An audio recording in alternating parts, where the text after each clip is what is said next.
Kololoi BPF Kololoi आशीर्वाद বিচাৰি মই স্বাগতম জনাইছো। তো আজি আমাৰ ইয়াত আপোনাক উপস্থিত আৰু আছে আমাৰ বড়ো সমাজৰ আমাৰ ভাল গায়কসকল আছে। আপোনালোকে হয়তো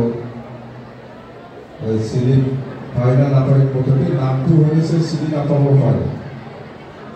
বড়ো সমাজৰ ডাঙৰ আৰ্টিষ্ট গান গোৱা বড়োফोरनि सबसे टप गान खनग्रा होनोब्ला बयबो नामखौ मिथियो आरो सानफ्रोमबो खोनासंबाय थायो। बिथांमोना दंफैयो, आं सिनायथि होनो सानदों। मेथाइखौ खनगौमोन खिन्थु समायनि थाखाय जोंना मिटिं दैदेनग्राया बिथांखौ दिनै खननायनिफ्राय दोनथ'बाय। दा जायखिजाया आर'नाइ सोयोब्ला मोजां, आर'नाइजों बराय बिथांमोनखौ। बै जाहैबाय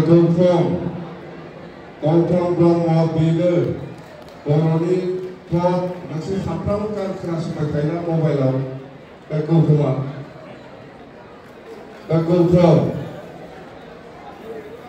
बर'नि टप माने माबा सिंगार, माने दैलि नोंसोरो मेथाइ खोनासंबाय थायो बिसोरनि गानखौ। आरो बिनि उनाव दङ बिग्राय ब्रह्म,